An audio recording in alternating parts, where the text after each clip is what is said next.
እንኳን ለታላቁ ለዐቢይ ጾም በሰላም አደረሳችሁ አደረሰን።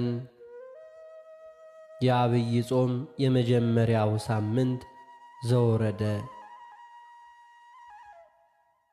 በስመ አብ ወወልድ ወመንፈስ ቅዱስ አሐዱ አምላክ አሜን። የዐቢይ ጾም የመጀመሪያው ሳምንት ዘወረደ ትርጉሙ ከሰማይ ሰማያት የወረደ ማለት ነው።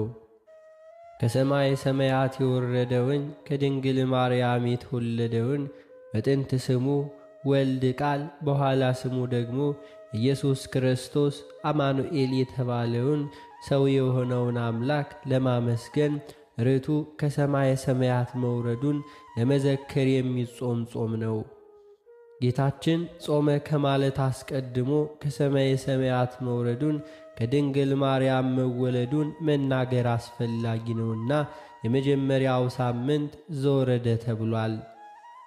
አንተ በሰማይ አለ በምድርም በባሕርም በየብስም አለ የተባለውን በሰማይ በምድርም ምሉ የሆነውን አምላክ ወረደ መጣ ብሎ መናገር ሰው ሆነ ማለት ነው።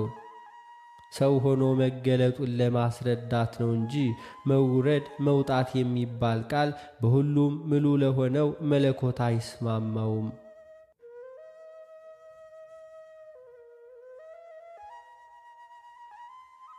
ቃላቱ ሰውኛ አነጋገርን የሚያመለክቱ ናቸው።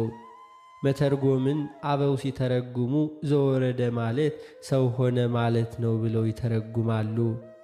አምላካችን ሰው ከሆነ በኋላ መጣ፣ ሄደ፣ ወረደ፣ አረገ የሚሉ ቃላት ይስማሙታል። ምልአቱን ሳይለቅ በሰው አካል ተወስኖ ታይቷልና። ስለዚህም ወረደ እግዚአብሔር ሰው ሆኖ መገለጡን፣ አረገ ደግሞ የሰውነቱን ሥራ ፍጻሜውን መፈጸሙን ያሳያል። አረገ ስንል ቀድሞ በሰማይ የለም ማለታችን አይደለም። አምላካችን ኢየሱስ ክርስቶስ በመለኮቱ በዓለሙ ሁሉ ምሉ ነውና።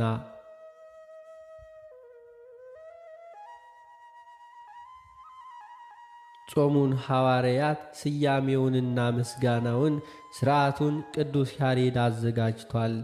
ቅዱስ ያሬድ ትንቢትን በንባብ ሐዋርያት ደግሞ በስብከት ሊቃውንት በትርጓሚ መላእክትን በዜማ ይመስላቸዋል። ቅዱስ ያሬድ የመላእክትን የምስጋና ሥርዓት ወደ ምድር አምጥቷል። የነቢያትን ትንቢት የሐዋርያትን ስብከት በሚገባ ተርጉሞ አብራርቶ አመስጥሮ አዘጋጅቷል። ሐዋርያት ጾሙን ጾመው የጾም ሕግ ደንግገዋል። ቅዱስ ያሬድ ለጾሙ ስያሜ ሰጥቶ ምስጋና ከሥርዓቱ አዘጋጅቶ አቅርቧል። ቤተ ክርስቲያናችንም የመጀመሪያውን የዐቢይ ጾም ሳምንትን ዘወረደን ስያሜ እንደ ቅዱስ ያሬድ ከሐዋርያት ተቀብላ ታስተምራለች።